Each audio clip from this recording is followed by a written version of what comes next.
Hello mga ka-senior. Today we are going on a different kind of adventure. It's a cultural adventure. We are privileged to meet Mr. Robert Buayan, local historian of Mayoyao town. We're going to listen to him about the history of the Mayoyao people, saan sila nagmula, their arts and culture, ang story na kanilang rice terraces, paano kanilang mga bahay at iba-iba pang traditions at kanilang mga nakaugalian. Kaya tara, samahan niyo na ako as we listen to Mr. Robert Bongayon about the Mayoyao. Let's go!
Hello mga ka-senior, kasama natin ngayon si Mr. Robert Bongayon, ang student of history dito sa Mayoyao. At ikukwento na sa atin saan nagmula ang mga Mayoyao people, anong origin nila, gaano nakatanda ang rice terraces, at ano yung mga unique sa mga culture ng Mayoyao. So Robert, baka pwede nyo kaming kwentuhan?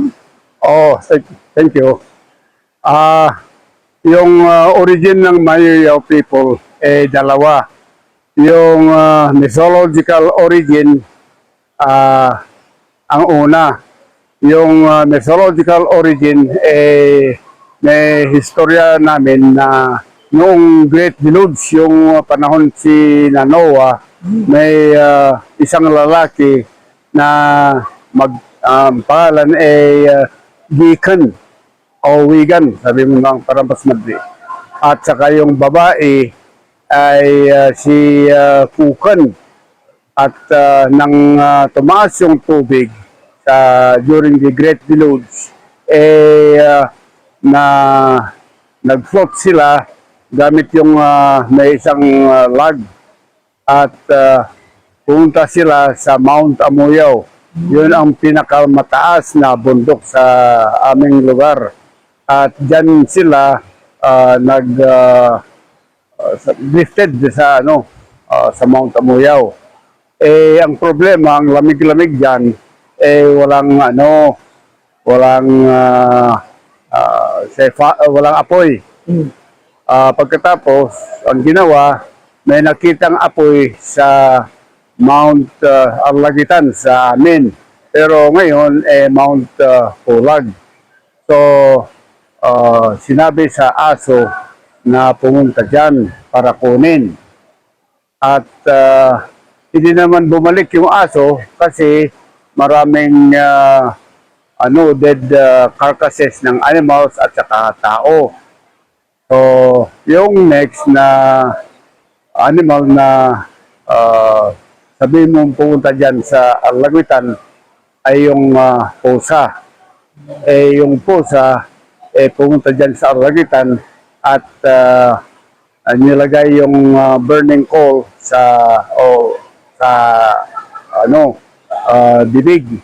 At saka so nag-swim yung pusa papunta sa Mount Amoyaw. Siyempre so na-save sila kasi malamig na malamig ang lugar, ginamit ang apoy. At saka kung saan sila kumukuha ng pagkain, maraming dead carcasses ng animals. So, nang nag-recede, bumaba ang mga tubig, ang mga flood waters, bumaba din sila. at nag-asawa sila at nagkaroon ng 7 na anak, 4 na lalaki, 3 babae. Siyempre, walang katao-tao noon. So, kahit brother, sister, nag-intermarry sila eh. Pwede pala yun. Oo nga eh. So, oo. Ngayon, sabi mo na incest, pero yung sabi yung mga historians, do not judge people of olden times using the morals of today. Perfect. So, kasi yung morals ngayon, iba. Now, Yung isang version po ng yun ang ano. So, nag-asawa sila, may anak, siyempre dumami sila, at yung mga iba, pupunta sa mga other places ng Ifugao. Okay. Now, yung anthropological version, may study ng isang paring anthropologist na may sinulat na 7 volumes ng culture ng Mayoyao at Kiangan din. At may genealogy na ginawa. At nabigyan sila ng presidential citation for mga works nila ng anthropological researches. He presupposes a migration from southern China or Formosa and a landing at the mouth of the Cagayan River. Now, the migrants, they followed the Cagayan River and later on the Magat River, that is the river in Isabela. So, they could not stand the climate and the mosquitoes of the lowlands, so they made their way to the highlands. So, they subdivided themselves. The Bontoc people followed the Sico River, and they became the ancestors of the Kalingas and Bontocs. Now, the Benguet followed the Amburayan River, and they became the ancestors of the Benguet, Oigorots of Benguet. Now, for the Ifugaos, they followed the tributaries of the Magat, like the Animit River, and they settled in Pagang, where they established a community. Now, because of the growing population, they pushed themselves further north and they settled in central Mayoyao. Yung mga taga Kiangan, Banawi, and the rest of Ifugao followed the Ibulao River, and they settled at Lagawi, Kiangan, Hinyon, Hungdoan, and Banawi. So, of course, they intermarried and they progressed. Now, for the origin of the rice building, Rice Terraces building. Gano'n na siya katanda yung totoo ba yung 2,000 years na yung yung sabi si Otley Bear, 2,000 years daw or more than. Pero sa aming kwento, siguro maka 1,000 years. Some are 1,000 years. Pero yung latest, mga 600 years. If you base on the genealogy of the people. So, they began, of course, with hunting and fishing. But there was somebody by the name of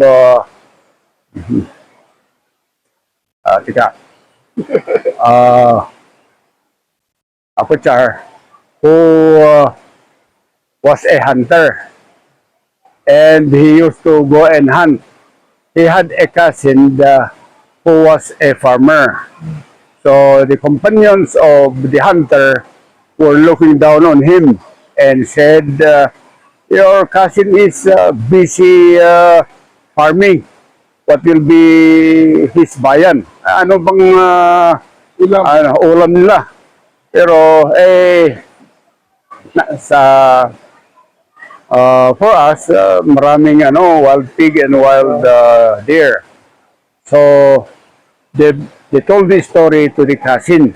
Okay. And he said, yes, that is true.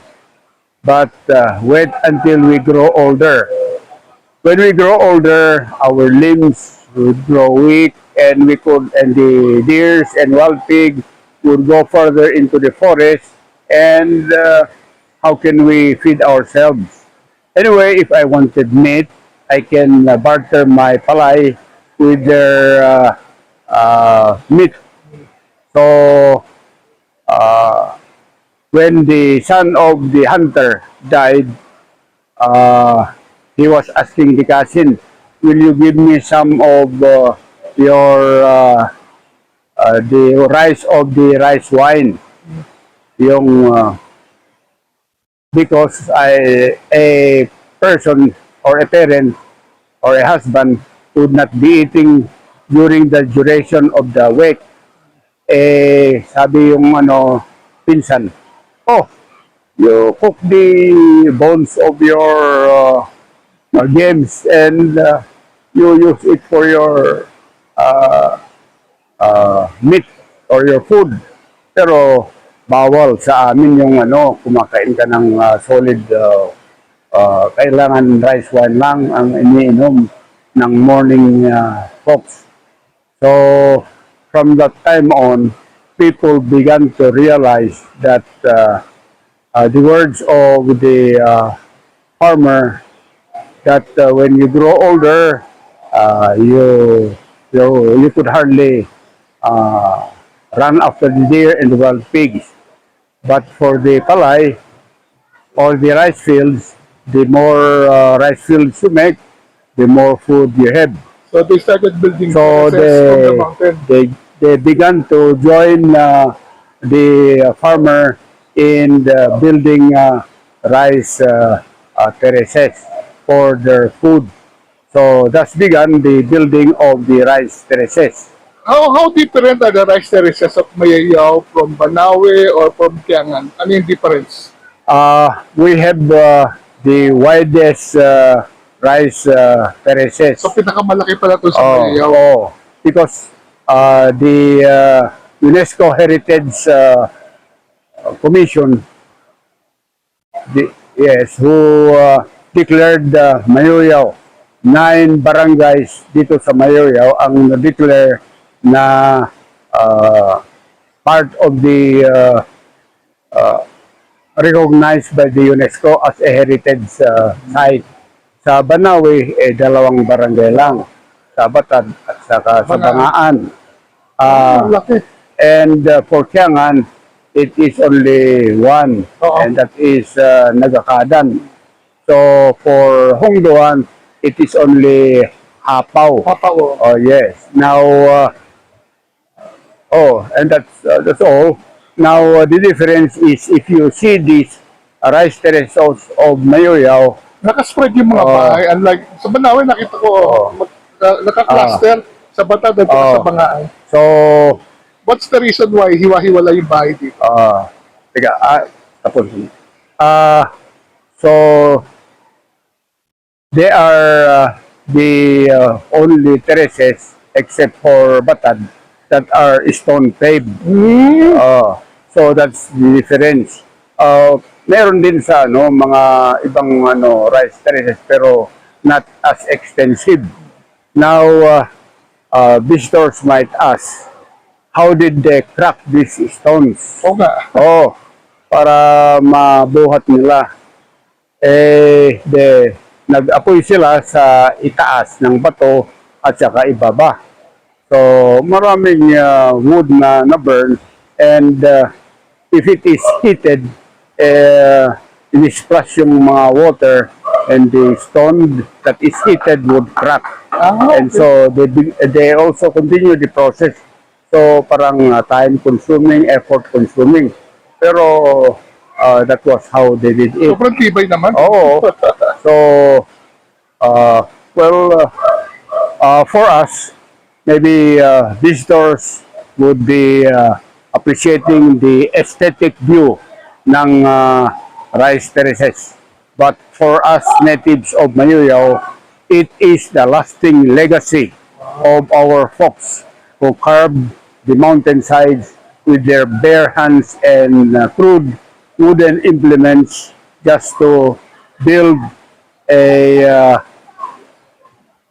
a source of food for their, let's say, for the next generation. And it is the lasting legacy of our forefathers so that their grandchildren and the next generation will have a place under the sun. Wow, ang galing naman. Now, you know, you would notice sa Mayoyao na marami pang native houses. Oo. These native houses are made out of Nara and the post is Molabe, the sturdiest Philippine hardwood. It is taken from mga 60 kilometers away because it is a social status if you have a Nara house. And the yard is intricately paved ng mga bato. Siguro, now you cannot be heard during gatherings if you have no Nara house and a well paved house. So they would not listen to you if you don't have that. So it encourages yung mga tao na pumunta sa malayong lugar na ubaw na kumuha ng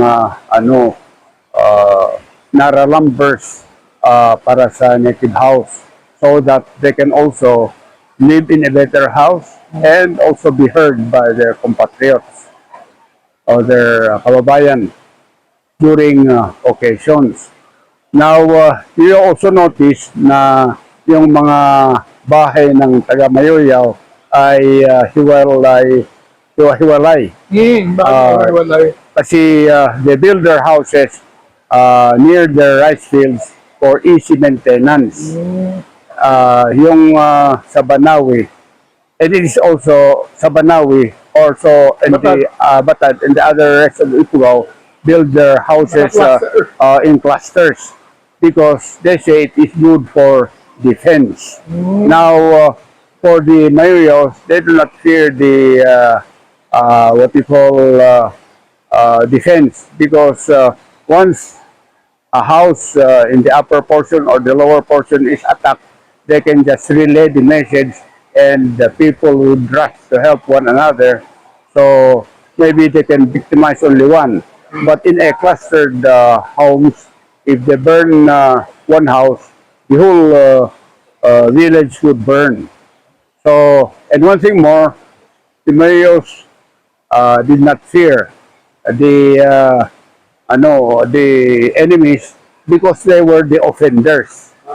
So, as recorded in the Spanish writings and also during the American period, in the book of Frank Winista, who in the title is White Apples. It is a story of the American colonial system, how they were able to tame the Mayoyaos. And the Frank Winista stated in his book, the Mayoyaos were the last of the Cordillera tribes to be assimilated into the American system because of their ferocity in battle and their ability to use the natural terrain for defense and offense. So when the failure of the Spaniards in imposing their rule was that they used the sword and the cross to a warlike people. So they had to fight and they were more interested in the fighting than in the religion. When the CICM priests came over, they were the ones who came to Mayoyao to Christianize. They came only with the cross. And the American colonial system was more successful because they did not impose any religion. They left the people to do their own native ways and ceremonies. So, in fact, they provided the pigs to be butchered and told the people you contribute rice and rice wine so they can have festivities in the American headquarters. And the Americans also uh, made the use of the native warriors as their constabulary. So at least they know the people, they can easily assimilate with the people. And they were giving some free supplies like salt, because salt is Very rare. very rare. A tube full of salt is equivalent to Gold. one pig. So that is how the Americans won over the hearts, pacified the natives of Mayoyao. So that is the policy of assimilation. Ang kwentong ito ay tungkol kay Akhinnaja. Akhinnaja ang kaysa isang anak ng ang isang couple, yung mag-asawa. Palaging naiiwan sa bahay nila kasi yung mga parents, yung mga ama at ina, pumupunta sa rice field na magtatrabaho. Isang araw, may isang pupuat, sabihin natin na fairy rat, na pumunta sa bahay si Akhinnaja at sinabi, tototot, magsakay ka sa balikat ko at mamasyal tayo. Ayaw si Akhinnaja kasi palahibo yung ng rat, ng likod ng rat, pero pinunasan at medyo hindi natutusok si Akhinnaja. So sumakay at dinala sa gubat. Nang pumunta sila sa gubat, siyempre si Akhinnaja ay nalulungkot at natatakot. Pero lahat yung utos si Akhinnaja sinusunod si Puat, yung fairy rat. Nang nagutom si Akhinnaja, ay sinabi yung Puat na tototot, ano bang gusto mong ulam o kainin? So gusto ni Akhinnaja na mag-ulam ng itlog. So kumuha si Puat ng itlog at niluto ng ginagawa yung native way of cooking, yung water and salt. At nang kumain si Akhinnaja, pinatulog niya sa sa damo.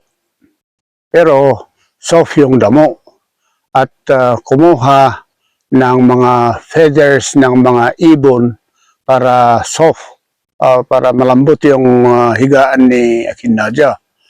So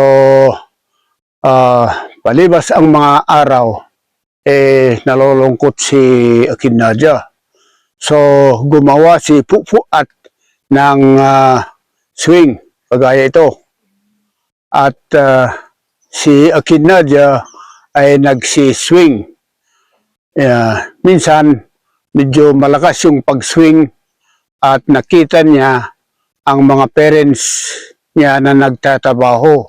So nagkakanta si Akhinnaja. Sinasabi, chuchuja, chuchuja, Sa amo ay inan mon tamtam mo sin padyaw, miyad na ulilipan. So, sa English, sila sabi, yonder are my parents working sa rice field namin sa naulilipan.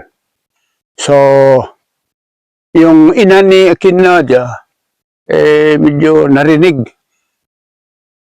Siyempre sabi, parang boses yung anak natin yan. At nagkakanta si Akhinnaja, narinig yun yung nanay. So, sabi na sa asawa niya, yun ang boses ng anak natin na si Akhinnaja.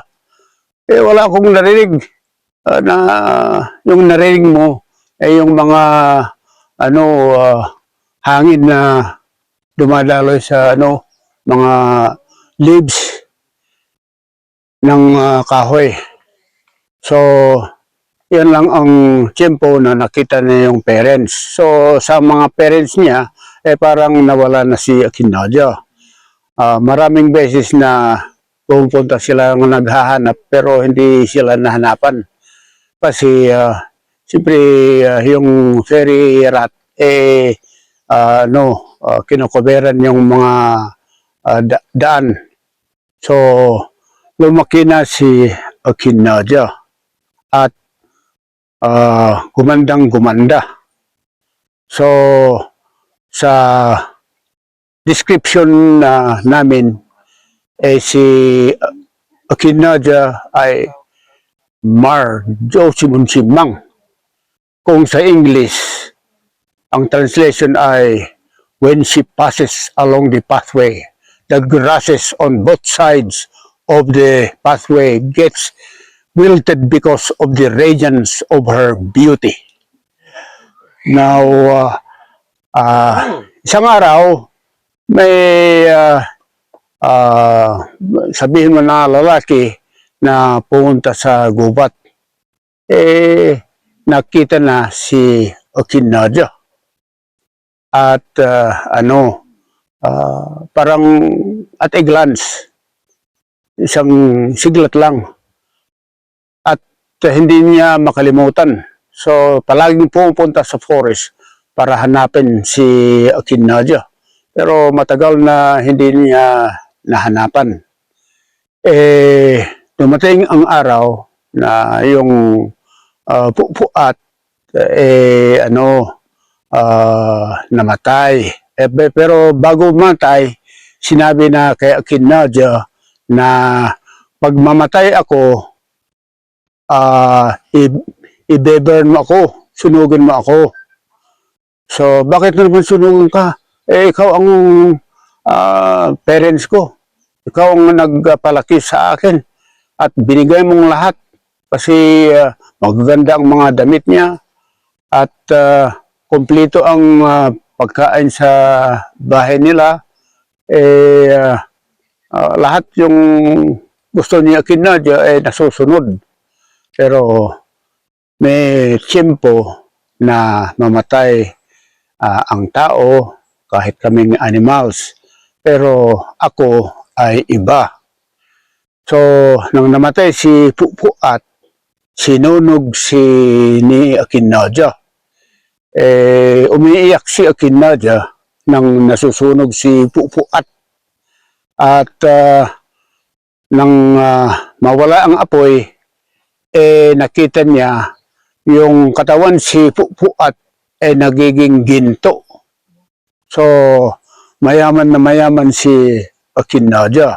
So, pinagawa yung mga ginto ng mga earring, yung mga at saka mga beads, hingat, at saka yung mga beads.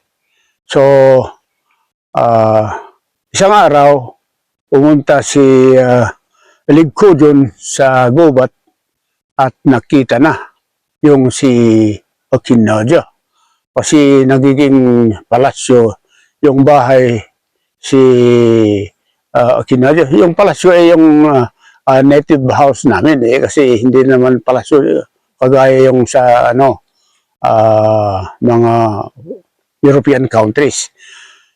So, minsan natutulog si Ligkudon dyan sa gubat at nakita na si Akhinnaja.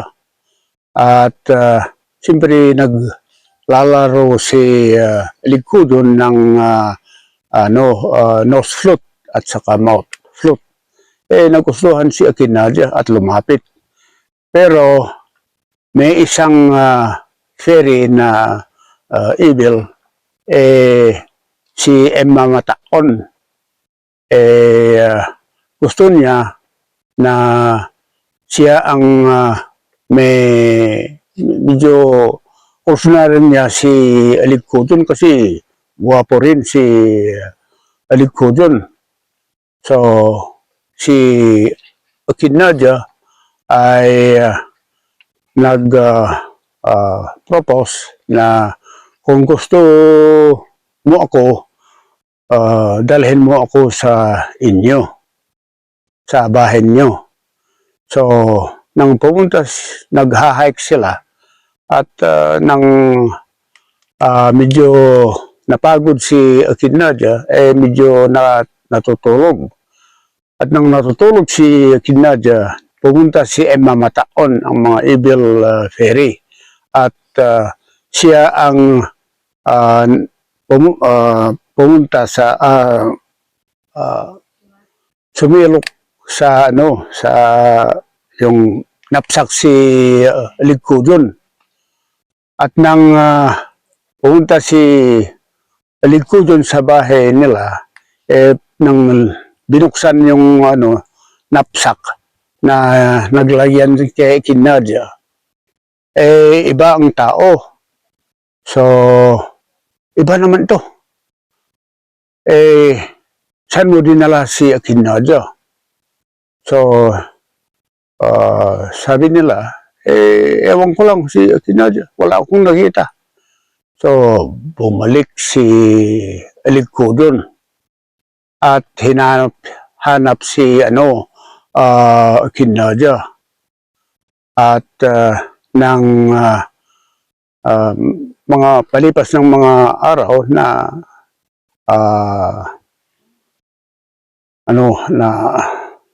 na-meet na si Akhinnaja. Si Akhinnaja ay galit na galit kay Ligkudon kasi ba't mo ako iniwan at pinalit mo ako kay Emma Mataon. Talagang makikita na hindi mo ako mahal. So, maraming araw na nag-explain, nagkukwentuhan sila bago ayos yung pag-ibig sina Ligkudon at si Akhinnaja. So, pagkatapos, nag-asawa sila. At sa English, and they live happily ever after. Yes, thank you. Idi imuhi Akhinnaja mun imuhi acha ti ay imuhi achin indayo na imuhi non tamo at di imuhi ay ni nephod an indayun janun kumun in indayun ja sige. Chuchuja chuchuja cho mo ay ino amun tamtamu ay chipa jomian na uli lipan chuchuja chuchuja